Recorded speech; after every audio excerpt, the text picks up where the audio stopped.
সমন্বিত প্রচেষ্টার মাধ্যমে আজকে সুনামগঞ্জ পৌরসভা এলাকার 165 জন শিশুকে ঝুঁকিপূর্ণ কাজ থেকে আমরা রেহাই দিতে পেরেছি। এটি সত্যিই আনন্দের।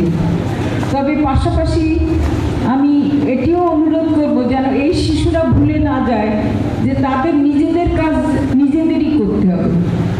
কি কাজ? আমি ঘরে ঢুকবো, আমার জুতোটা খুলে আমি যেন দুই জুতো দুই জায়গায় ছড়িয়ে ফেলে না রাখি, এটা জায়গা মতো রাখা শিখি। আমি বাজার থেকে আসলাম, বাজারের থলে কোথায় রাখলাম ঠিক নাই, বা মা আমাকে একটা কিছু আনতে দিল, আমি সেটাকে আনার পরে কোথায় রাখলাম, কি হলো না হলো, এগুলো কেয়ারলেস হয়ে গেলাম, এগুলো যেন না হয়। সামান্য পানি খাবো এক গ্লাস, কিন্তু আমি সেটাও হুকুম করছি মা আমাকে পানি দাও, এমন যেন না হয়। এগুলো কিন্তু খেয়াল রাখতে হবে। আমি খুশি হলাম যে বাচ্চারা বসুন্ধরা টিস্যু অশুদ্ধতার বিরুদ্ধে এক বিন্দুও ছাড় নয়। শিশু শ্রম মুক্ত হলো, বিশেষ করে ঝুঁকিপূর্ণ। এটি শুধু সুনামগঞ্জ জেলায়, ওয়ার্ল্ড ভিশন যেন পর্যায়ক্রমে আরও অন্য জেলায় এই প্রোগ্রাম ছড়িয়ে দিতে পারে এবং আমাদের সরকারেরও সহযোগিতা থাকবে।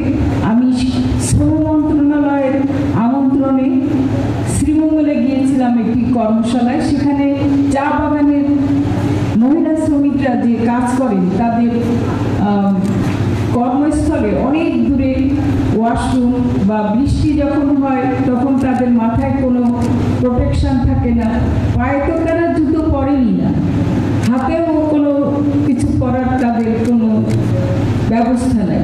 তো এগুলো পর্যায়ক্রমে আস্তে আস্তে যাতে উন্নত হয় সেগুলো আমরা দেখব এবং ওয়ার্ল্ড ভিশনের যদি সেখানেও কাজ করার সুযোগ থাকে আমি অনুরোধ জানাবো ওয়ার্ল্ড ভিশনও যেন এই চা বাগানের মহিলা শ্রমিক যারা আছেন এবং তাদের বাচ্চারা সুন্দর পরিবেশে থাকতে পারে এবং ঝুঁকিপূর্ণ না হলেও ওখানে বাচ্চারা কিছুটা অবহেলিত থাকে। মারা যখন কাজ করেন দীর্ঘ সময় তখন তাদের দেখার কেউ থাকে না।